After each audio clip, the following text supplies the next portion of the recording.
In this video, we will work through 4 different exercises related to input, processing, and output in the Python programming language.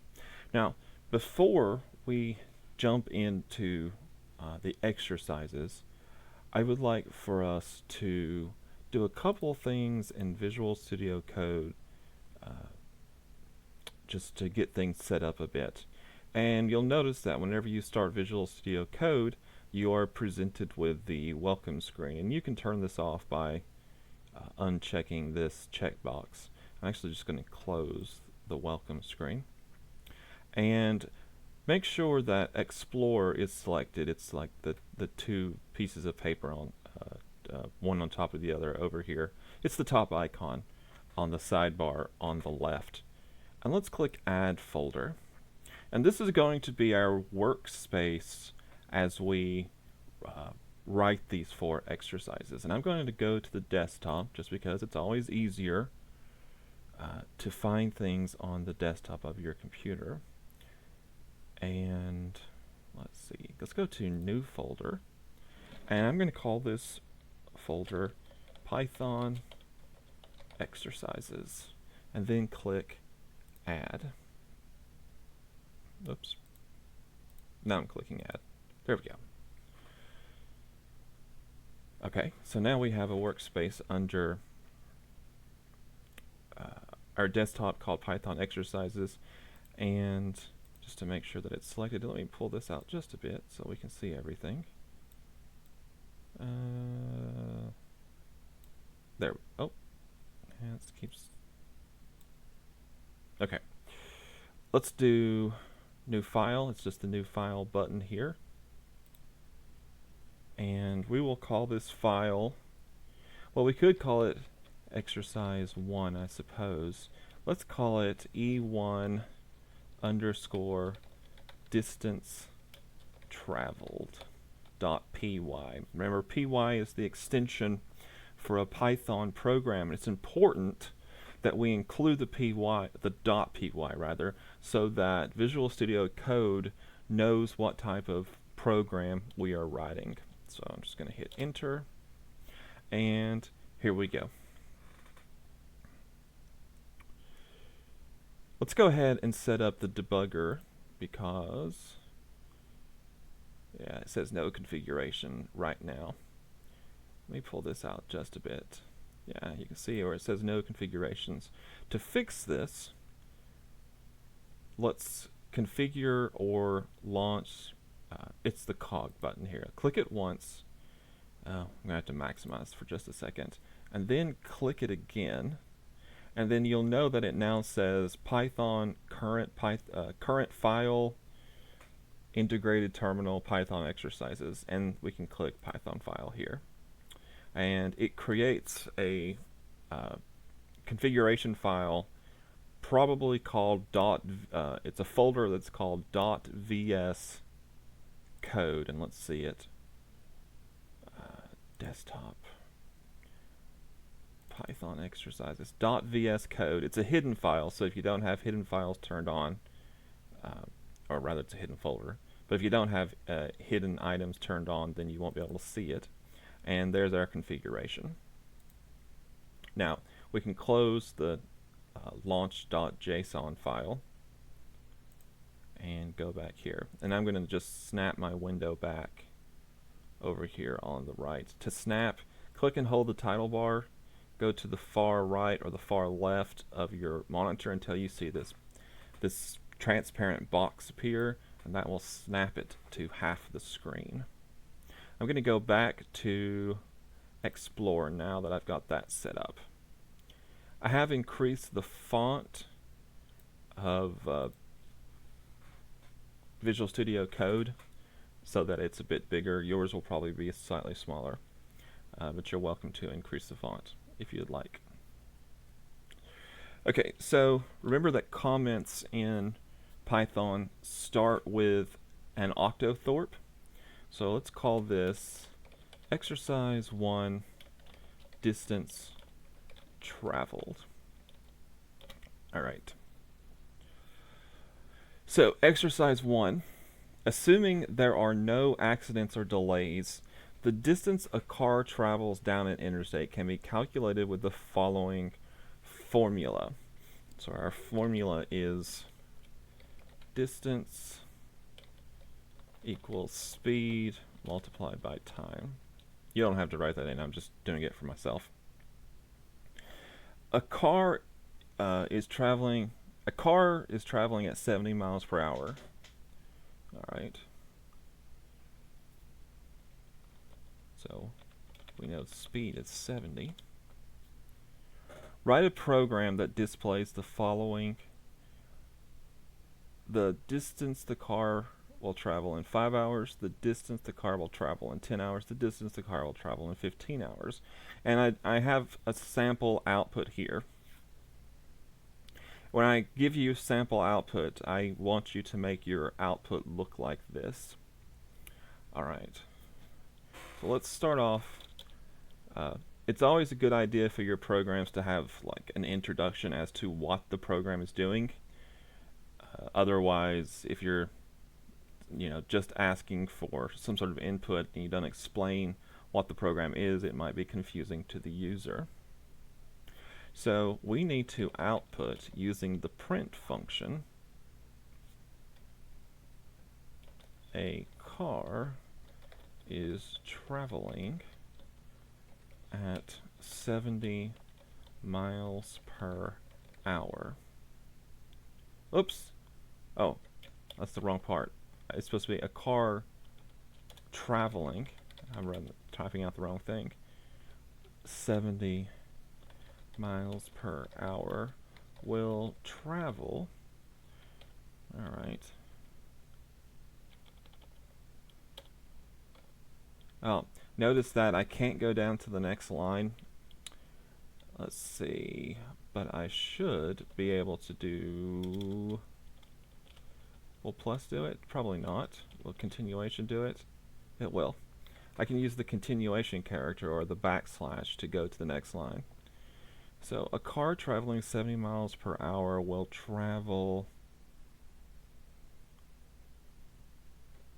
the following distances. Now, do keep in mind, it's very important that we think before we start coding. You might think, well, you just started coding, and it's true.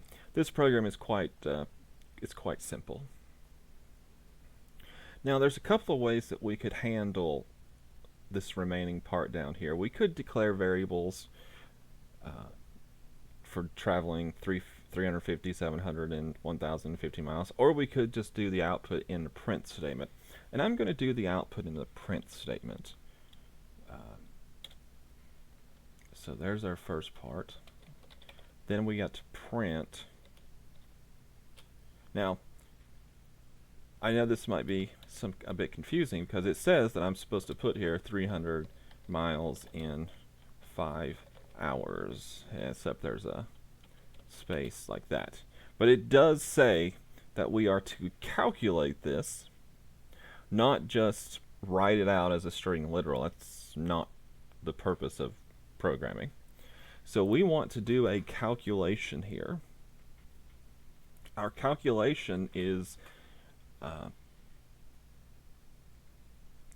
distance equals speed multiplied by time.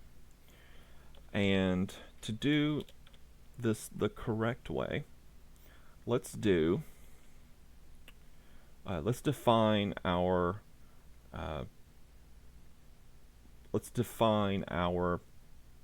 constants, if you will. So let's do speed equals 70. So these are all my constants. The book calls them named constants, and you're welcome to refer to them as that, but I usually just refer to them as constants. What other things do we have? We have, well, we could do, can't do that. We could do hours 5 equals 5. Remember that, well, we can't do that actually because this is a constant. So it needs to be uppercased. Has to start with a letter or underscore. All variables have to start with a letter or underscore. Hours underscore 10. Whoops. Equals 10. Hours underscore, no space, 15 equals 15. I don't know if those are the greatest of names for these, but we'll run with it. Let's get rid of that now.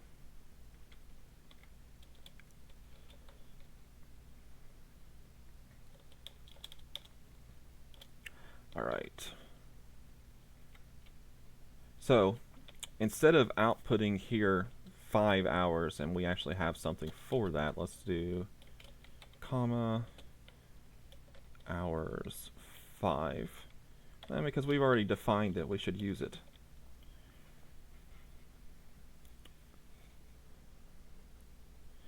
And we need to do the calculation for speed multiplied by time. All right. Let's do comma there. Let's fix this so that, there we go.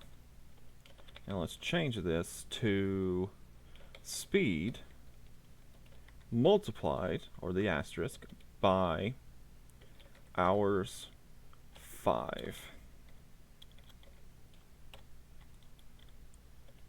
Alright. And I'm actually going to maximize the window because I kind of know exactly what we need to do now. So I don't need to have everything open. Alright. Speed multiplied by hours 5, miles. Remember that a space is automatically put there unless we change the separator argument. Was there a period at the end? There was no period, so we can go with this. Okay, now that we've got this first line, I believe we've got it working properly. Let's go down to debug and run this program.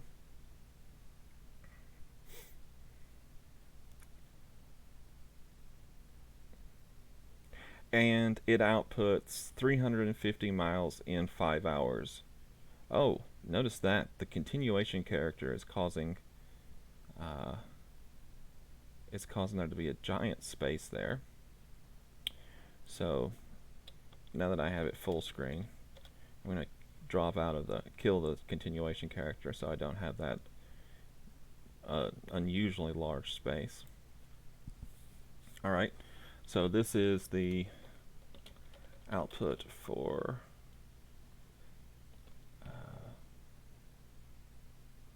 5 hours at 70 mph. Alright, let's do the second one. Now, I could retype all this out, but let's be efficient. So instead of 5 hours, this is the 10-hour one, and miles traveled in 10 hours. And we just have to change that too. I do like these to line up though. Oops. There we go. Alright, let's run it again. Go down here to debug, and click start debugging. It runs down here in the terminal, and is that right? Yes. And let's do the final line. And again, we'll just copy and paste. Change this to hour 15, miles in hour 15. And there we go. And when we run this,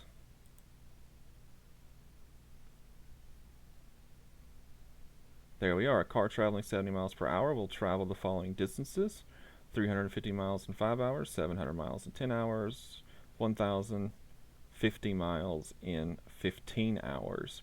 Now we probably could do something here where we format so that it's, instead of where there's a comma for 1,000. Do I do that? I do not do that in the output. But let's see if I can remember. I know it's the format function, and the first argument the first argument of the format function is what you want to format, and then comma the format value. Now, this is the one. Let me see if I can remember. It will return an integer, so if I'm not mistaken, integer is D. Is it just comma D? Oh, that's funny. Comma D. No, comma D. I want to say it's that. Let's see if I'm right.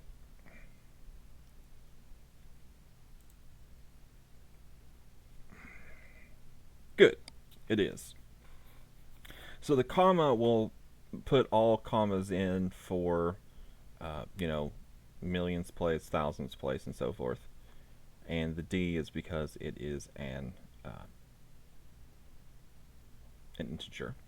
These do not, all of these double quotes do not have to be double quotes. That's, I'm an old school Visual Basic programmer, and in VB, we always use double quotes for strings.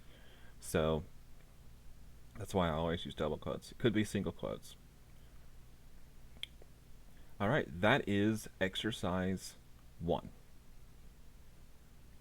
Some of these comments might be a little redundant, might be a little bit too much, but commenting is good. It helps those who come after you understand your code. All right, I'm going to snap back over here to the right, and let's move on.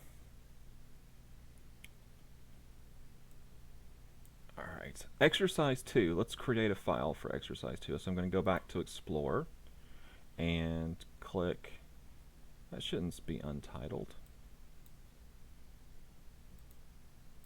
I don't know why it's untitled. Oh yeah, that's what's open in the editor right now. Strange. Let's go to new file. We'll call this one E2 underscore miles per gallon dot py. Remember, py is important. Notice that when it's just p, it looks like just a regular, actually it kind of looks like the left text line in Word. But when I put y on there, notice that it changes it to a Python file. And that's just so that Visual Studio Code knows what type of program we're writing. Hit enter. That will open it in the editor. And there we go. So let's call this, how did I do the other one? Okay, I just did that way. Exercise 2 miles per gallon. An automobile's miles per gallon can be calculated with the following formula. Miles per gallon equals miles driven divided by the gallons of gas used. Write a program that asks the user for the number of miles driven and the gallons of gas used. It calculates the vehicle's miles per gallon and displays the results. So if we were going to pseudocode this out, now let's do that. So the first thing is input. The program that asks the user for the input number of miles driven. Okay, the second line is also input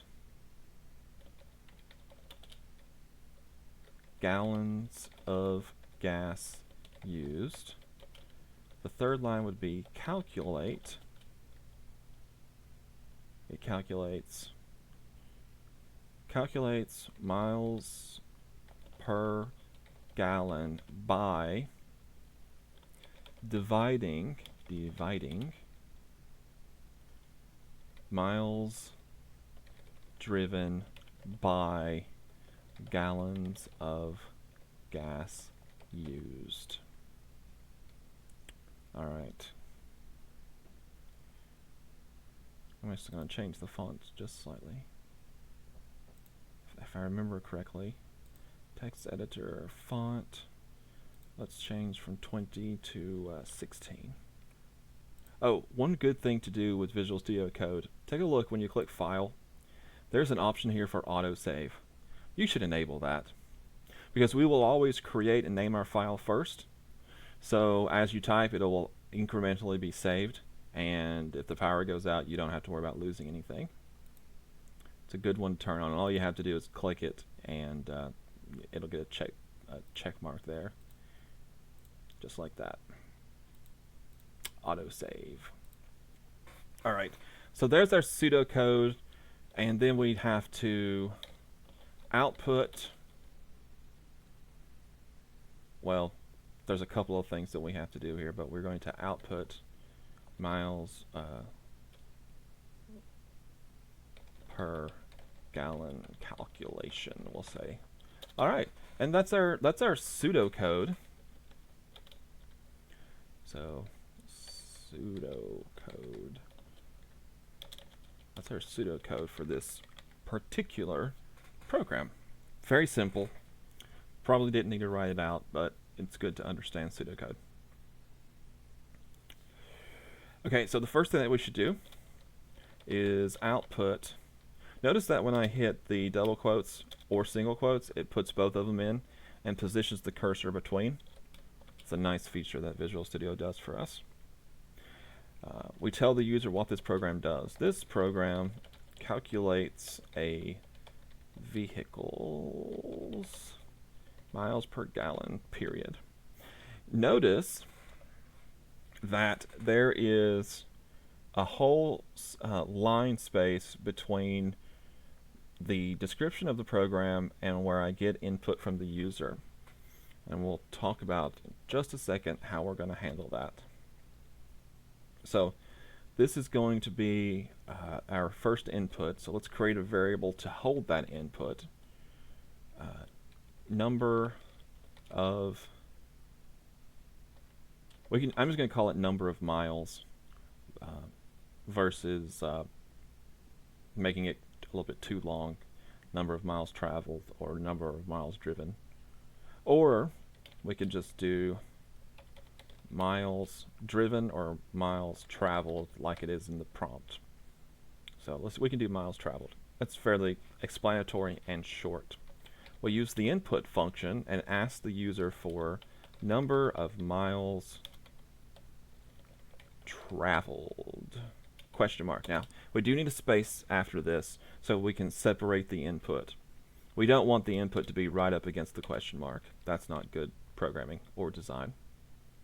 Now, I'm going to run this, go over here to debug real quick, and let's see what happens. Notice that there is no space between the program description and the input here. I'm just going to enter something, and that's going to end the program because I'm not actually doing anything else yet. So I want there to be an extra new line character after print so that there's some separation here. Now there's a couple of ways we can do this. We could do comma end equals 2 new line characters, and that will fix the problem. And you're welcome to do it this way. Notice that there's now separation in my output. Oops. That's gonna, all right. There is separation in the output. I need to make this font larger so it's easier to see.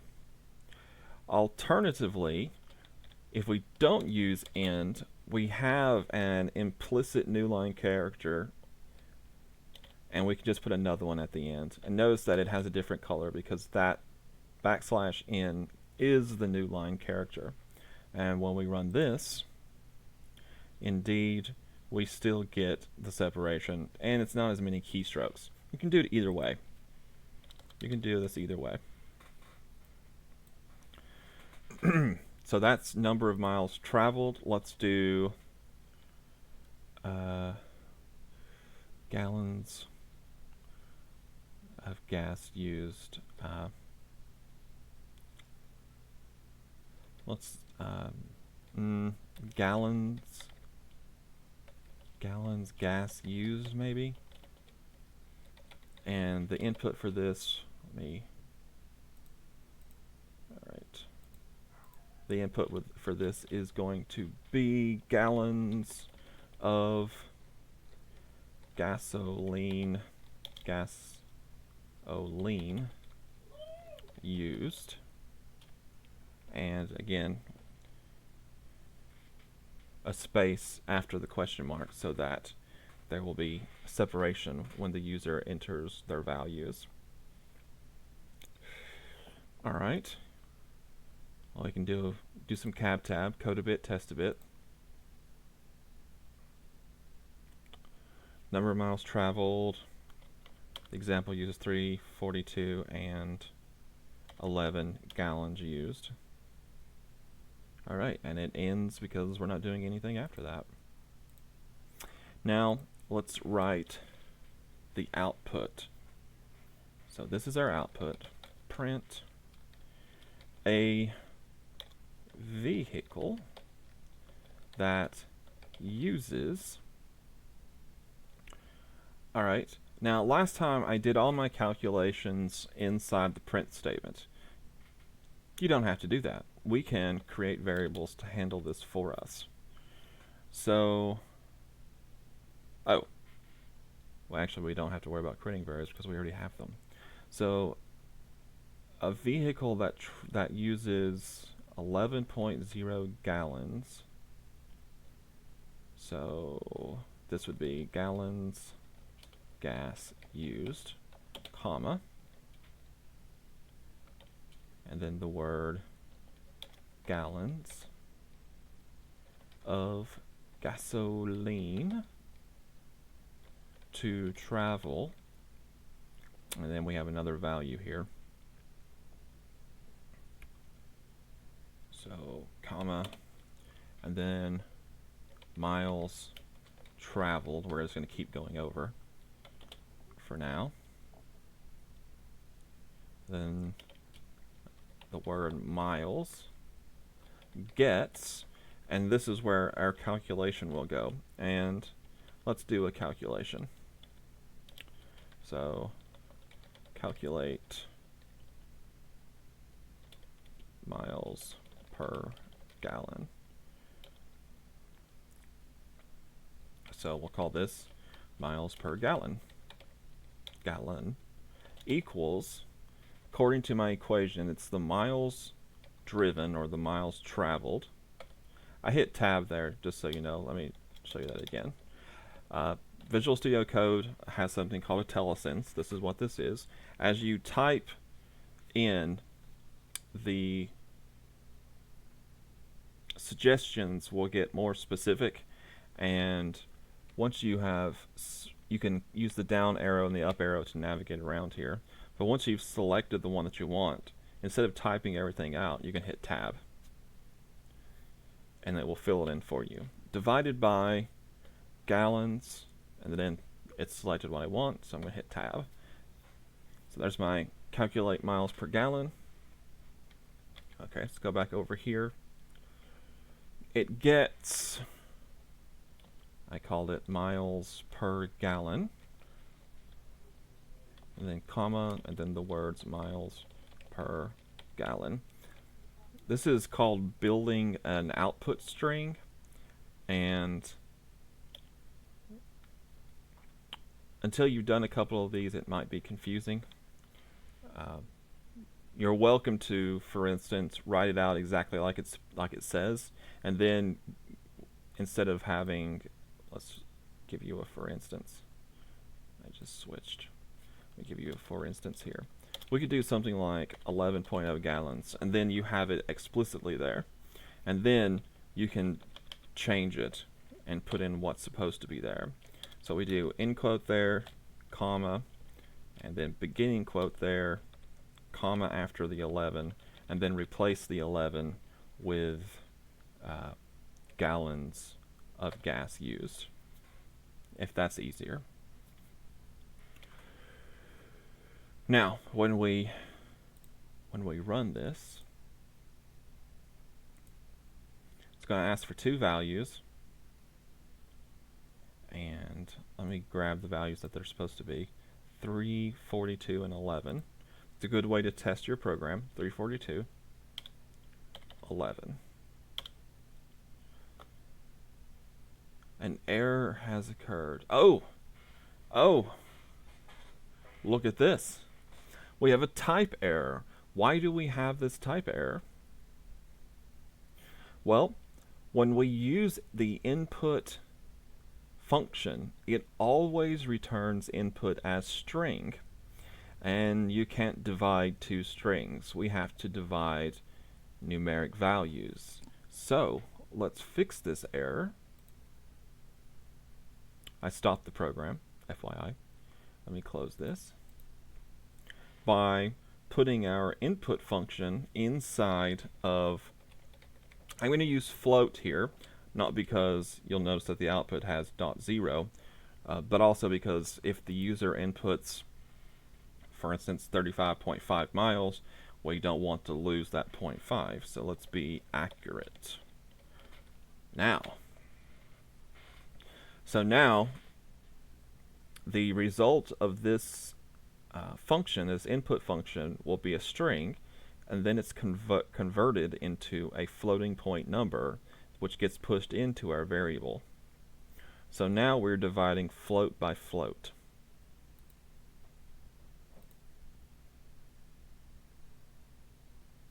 All right, number of miles traveled is 342, and gasoline used is 11 gallons.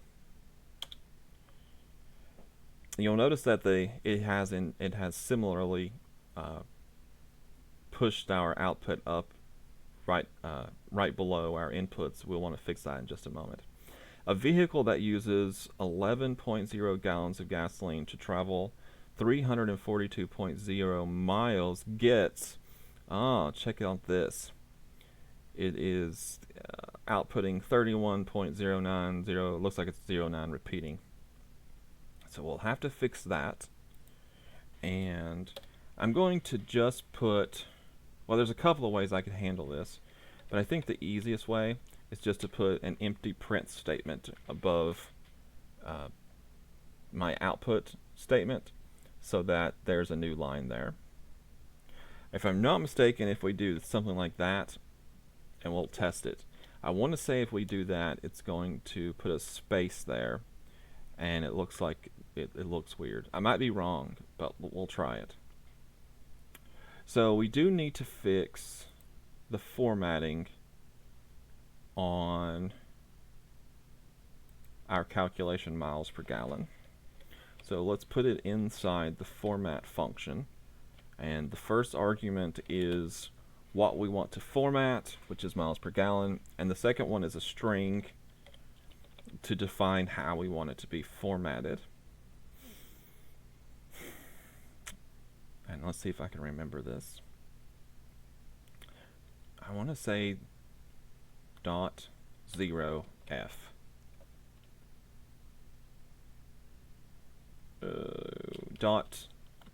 .2f. Or wait, how many decimal places does it show in the? Just shows one decimal place. So .1, one level of precision. All right. So let's run this again. And let's see if there's a space in this output. It's supposed to be 342 and 11. 342, 11. And it doesn't look like there is a space, so it actually outputted properly. Oh, so that will work. We don't have to worry about doing a separate print statement.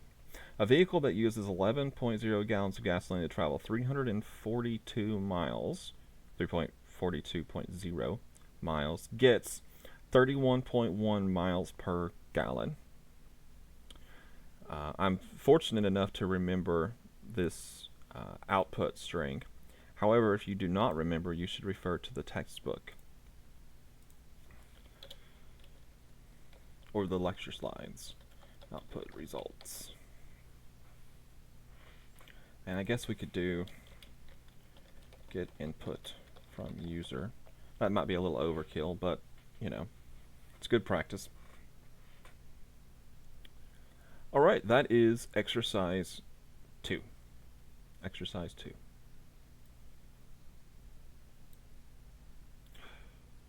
Let's see. when we're using the print statement in such a way, and you'll notice it's kind of long, we can do something like this, and it shouldn't change the output. Just do it right after a comma. Okay. I don't have to save because it auto-saves for me. Let's go to the Explorer. We have one more. Actually, we have two more. But I'm thinking I will leave the last one for you guys to do on your own if you're working through these. And instead, I'll just explain it. So, new file, and we'll call it E3 underscore. It's Celsius to Fahrenheit temperature converter. Let's call it C.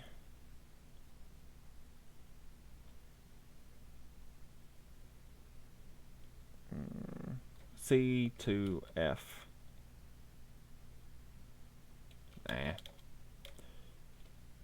Let's call it temp converter.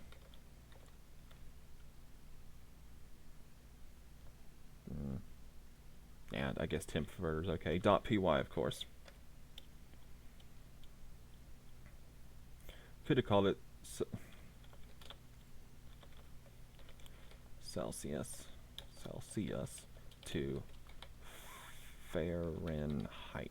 There we go. I feel better about that. Wasn't feeling good about temperature converter because it's not very, it doesn't explain it enough. Exercise 3, and this is Celsius. Did I spell it right? Celsius to Fahrenheit. That's not how you spell Fahrenheit.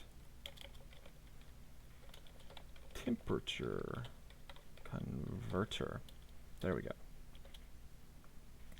Write a program that converts Celsius temperature to Fahrenheit temperatures with the following formula. Now, I will tell you that this formula can be tricky, and I hope I remember. I wrote this program several months ago, and it's all about using, or rather, if I'm not mistaken, not using parentheses. I think one of the big mistakes that I always did here is that I would try to divide, put 9 divided by 5 in parentheses, and then the result of that I would, well, no, that should work. We'll see what happens. We'll see if I get correct results. So the program asks the user to enter a temperature in Celsius, then displays the temperature converted to Fahrenheit.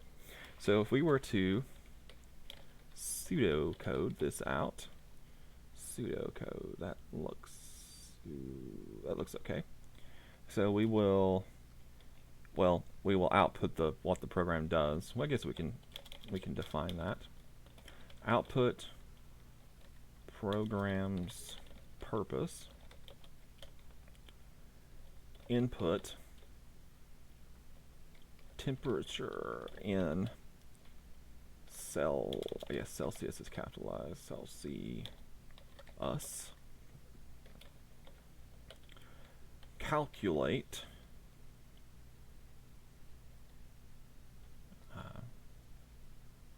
how do we want to put this?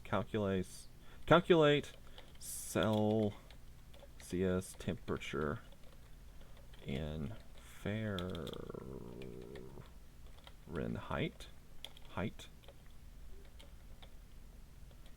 Output Fahrenheit calculation. There we go. That's our pseudocode for this program. All right. So we've thought through it. So the first thing is this program converts a temperature from Celsius. Let me get rid of this. To Fahrenheit. Period. And we'll do a new line character right before or inside the double quotes so that it's separated. These are our get input from user. So we'll call this, we could call it temp, call it temperature. I'm going to go with temperature. Oh, nope, I'm not. I'm going to call this cell for Celsius temp. There, I like that better. Equals input. And we're just asking for the word temperature. Temperature. Hope I haven't spelled that wrong anywhere else. Colon space, and then we'll get the temperature. And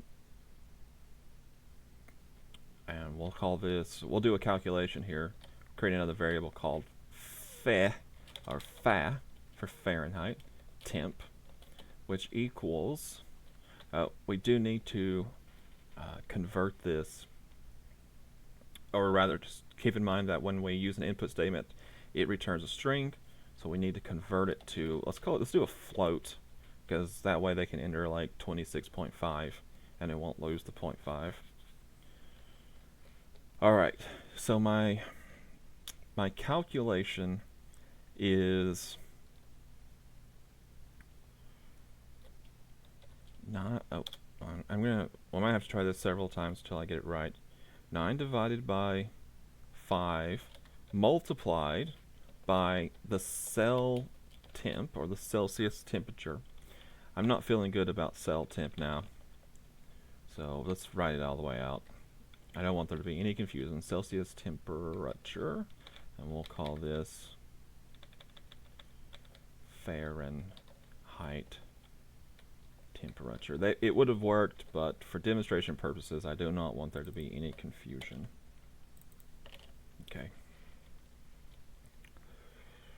Alright, what's the rest of the formula? Plus 32. Now, you'll notice that I have 3 magic numbers here that I've not defined using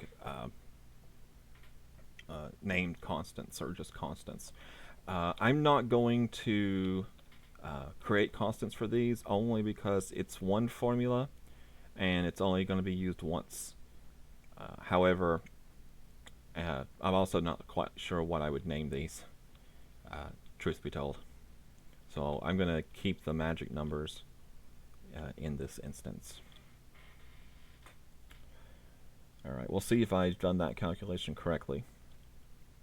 And let's produce some output. So this is my Celsius to Fahrenheit. Well, the good news is, if you did not know how to spell Celsius and Fahrenheit by the end of this lab, or this exercise, you will definitely know how by the end of this. Alright, Celsius to Fahrenheit, we'll just call it conversion. And here's our output. Print. I'm going to go ahead and start with a new line to get that separation I so want. And the first value is the Celsius temperature. So that value, Celsius, is, and another comma, and we'll get the Fahrenheit temperature, comma,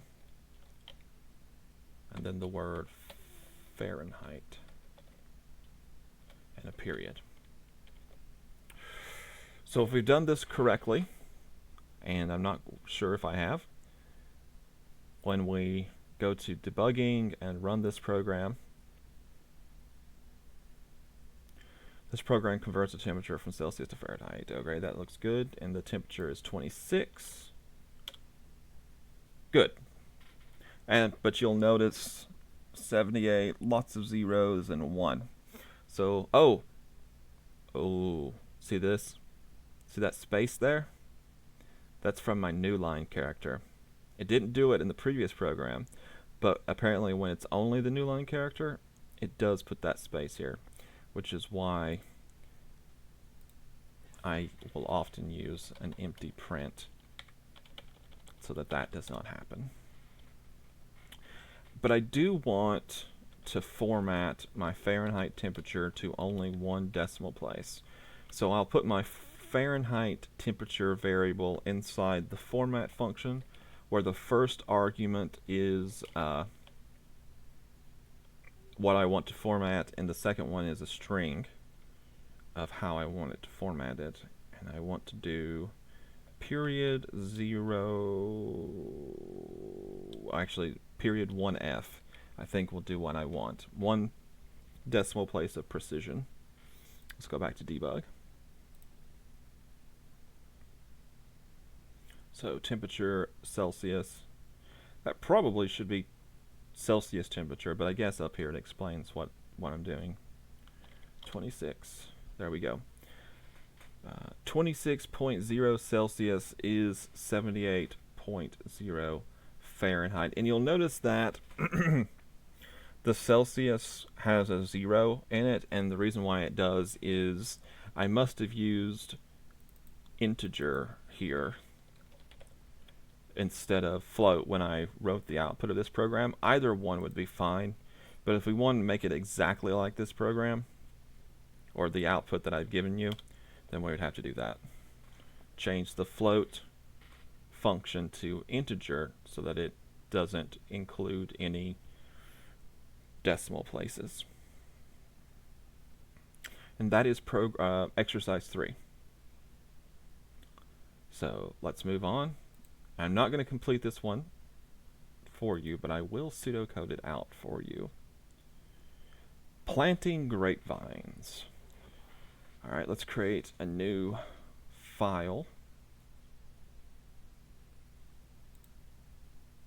We'll call this one E4 underscore planting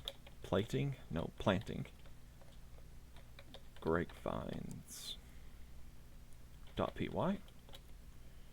All right, let's exercise 4 planting grapevines. All right, let's read this thing. A vineyard owner is planting several new rows of grapevines and needs to know how many grapevines to plant in each row. The owner has determined that after measuring the length of a future row, they can use the following formula to calculate the number of vines that will fit in the row. And there's the formula. Along with the trellis in-post assemblies that will need to be constructed. I didn't read that sentence very well because there was still a clause at the end. So calculate the number of vines that will fit the row along with the trellis in-post assemblies that will need to be constructed at each end of the row. And I've defined my terms here where V equals the number of grapevines that will fit in a row. R is the length of a row in feet. E is the amount of space in feet used by an in-post assembly. And S is the amount of space between vines in feet. Write a program that makes the calculation for the vineyard owner. The program shall ask the user to input the following: the length of the row in feet, the amount of space used by an in-post assembly in feet, and the amount of space between the vines in feet. Once the input data has been entered, the program shall calculate and display the number of grapevines that will fit in the row.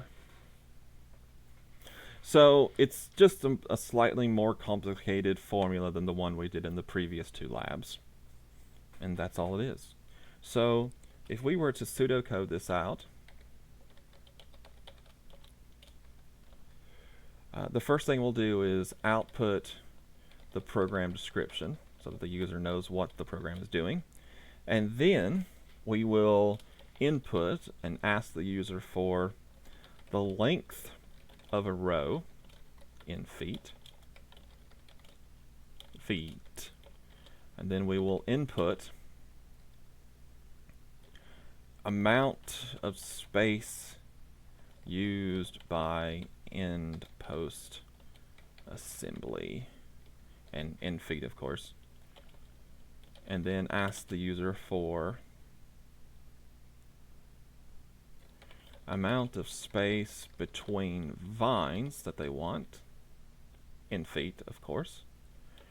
We will calculate.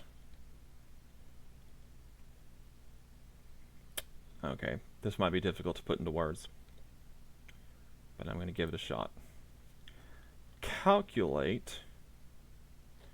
I'm just going to do this because we've defined what they are. Length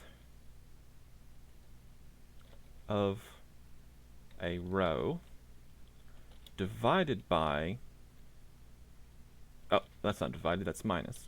Minus 2 multiplied by the end post assembly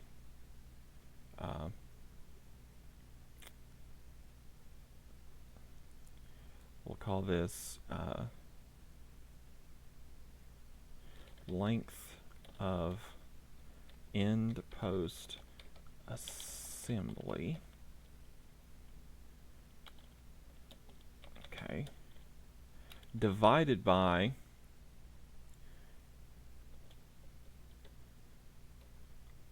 the length, or we could just do, length of space between vines, or just space between vines. And that is, oh, output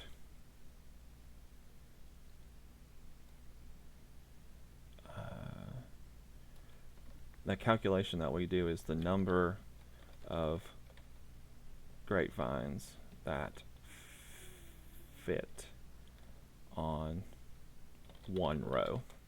So we'd have to have variables for all of our inputs, our 3 inputs, a variable to hold our number of grapevines that fit in one row, and then we just build our output string. And that's all we would have to do to complete this program. Again, I worked through the first 3, and now it is going to be your job to finish it out and work through the 4th and final exercise for this particular chapter. As always, if you have any questions, particularly about exercise 4, feel free to shoot me an email. But I believe that brings this video to an end. I hope you have a fantastic rest of the day.